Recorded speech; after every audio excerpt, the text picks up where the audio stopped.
Alors, il y a quelqu'un qui m'a demandé sur YouTube comment j'ai perdu 40 kilos en plusieurs mois. Alors, si j'ai pas répondu, c'est parce que c'est assez dur d'expliquer, enfin de dire la vérité, on va dire. En fait, je me supportais plus et j'étais en état mixte, comme ça fait 10 ans que je suis comme ça. Donc, j'ai fait effet yo-yo pendant 10 ans. Et surtout depuis 5 ans aussi, beaucoup. Donc je suis passée entre plus de 100 kilos à...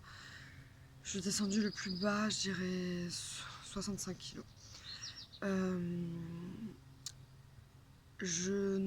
quand je grossissais, on me sortait des choses du genre t'es grosse, t'es grosse, t'es grosse.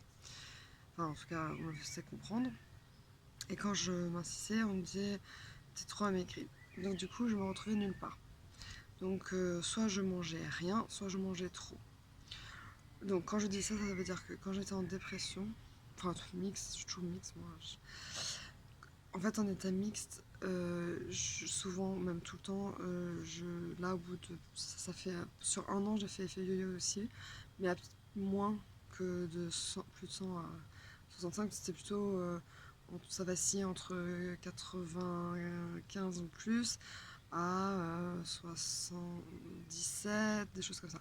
Donc j'arrêtais pas on va dire, grossir, jusqu'au point où là, l'été dernier, donc il y a un an, à peu près, hein, j'ai commencé à moins m'alimenter parce que je supportais plus qu'on me dise t'es grosse, t'es grosse, t'es grosse. C'est arrivé jusqu'au point où je ne mangeais pratiquement plus du tout. Et à un moment donné, je me suis retrouvée chez ma psychiatre, on va dire en famine, mais je rigole pas. Genre, j'étais pas maigre, hein, mais j'étais en famine, ça veut dire que je ne mangeais plus. Et ma psychiatre m'a vue sur le fauteuil en attendant, mais comme ça, euh, enfin, amincie plutôt, et grise de peau, et vraiment pas bien, j'arrivais plus à marcher. Elle a dû me soulever. Donc là, j'ai essayé de remanger, impossible.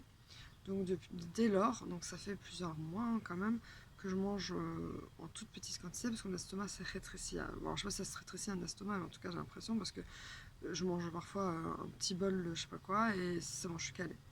Donc à force de moins manger, enfin de pas manger, de moins manger après, je me suis habituée à moins manger. J'ai pratiquement jamais faim, donc c'est un cercle vicieux.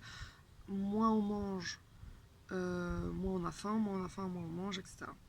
Donc ça s'est transformé comme ça, je ne mangeais presque plus rien et je mange très peu en quantité ou pas, je saute des repas. Mais je dis pas que c'est bien et que c'est la manière à faire pour mincir. Je dis juste que j'ai minci. Alors je suis contente plus ou moins parce que j'ai minci quoi. Enfin, c'est le rêve ultime de toute femme de mincir. Enfin pas de toute femme mais de beaucoup de femmes de mincir. On me traite de grosse la plupart du temps. Donc du coup, je suis quand même contente, mais quand on me dit «Ah, t'as mincé à mort, c'est super! Ouais, c'est super, je mange pas, mais c'est super!» Donc voilà, pourquoi j'ai pas voulu répondre, parce que c'était long à expliquer. Et disons que c'est pas vraiment glorieux de pas manger, hein. Manger, c'est pour vivre, pour vivre, ouais, pour être resté en vie. Et moi, je ne mange pas, donc, ou très peu, donc c'est pas vraiment glorifiant, quoi. Ou, voilà. Donc voilà comment j'ai perdu du poids en si peu de temps, parce qu'à force de ne pas manger, bah, évidemment on maigrit, hein, et puis à force de manger très peu, pareil on mincit. Euh, voilà, donc en état mixte, notre cerveau va tellement mieux à l'heure, on oublie de manger aussi, faut le dire. En état maniaque ou dépressif aussi, on peut oublier de manger ou ne pas avoir envie de manger, ou voilà. Alors ça peut s'appeler l'anorexie mentale, je crois.